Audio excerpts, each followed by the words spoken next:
नमस्ते दोस्त, स्वागत करती हूँ अपने यूट्यूब चैनल पर। आप लोग के सामने एक सोहाग गीत सुनाने जा रही हूँ। अगर अच्छा लगे तो हमारे वीडियो को लाइक, सब्सक्राइब, शेयर करिएगा। कमेंट में बताइएगा कि हमारा गीत कैसा लगा। गोले गोले भंटवा का लंबा लंबा पतवा, अरे ते ही तारे चोरवा लुकाई रे लाला नवा। अरे ते ही तारा चोरवा लुकाई रे लाला नवा।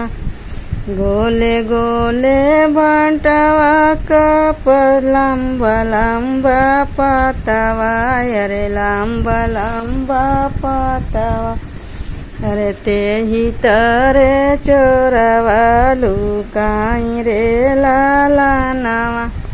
अरे ते ही तारे चोरवा लुकाई रे लाला नवा।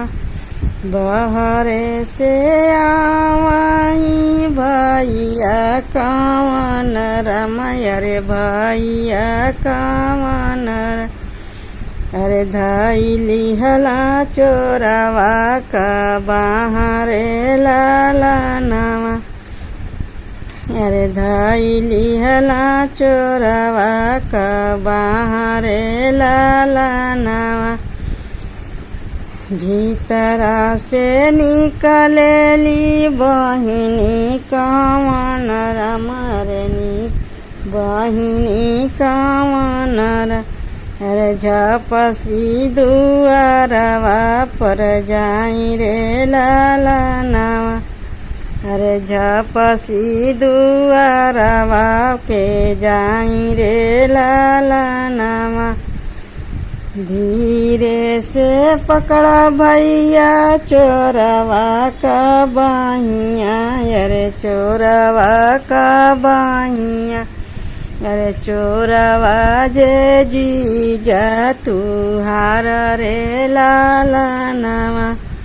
अरे चोरवा जे जीजा तू हार रे लाला नवा।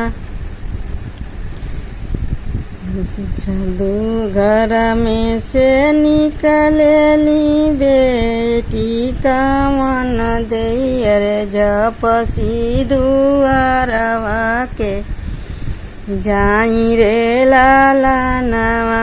अरे झपसी दुआरवा के जाई रे लाला नवा। धीरे से पकड़ा भैया चोरवा का बाहिया, अरे चोरवा का बाहिया, अरे चोरवा जे जीजा तू हार रे लाला नवा। अरे चोरवा जे जीजा तू हार रे लाला नवा। जाऊ हमारे जंतो बहिनी जीजा हुए चोरवा, अरे जीजा हुई है चोरवा। अरे गाड़िया ना भाटावाला दो तो रे लाला नवा। अरे गाड़िया ना भाटावाला दो तो रे लाला नवा। गोले गोले भंटवा का लंबे लंबे पतवा, अरे ते ही तारा चोरवा लुकाई रे लाला नवा। अरे ते ही तारा चोरवा लुकाई रे लाला नवा।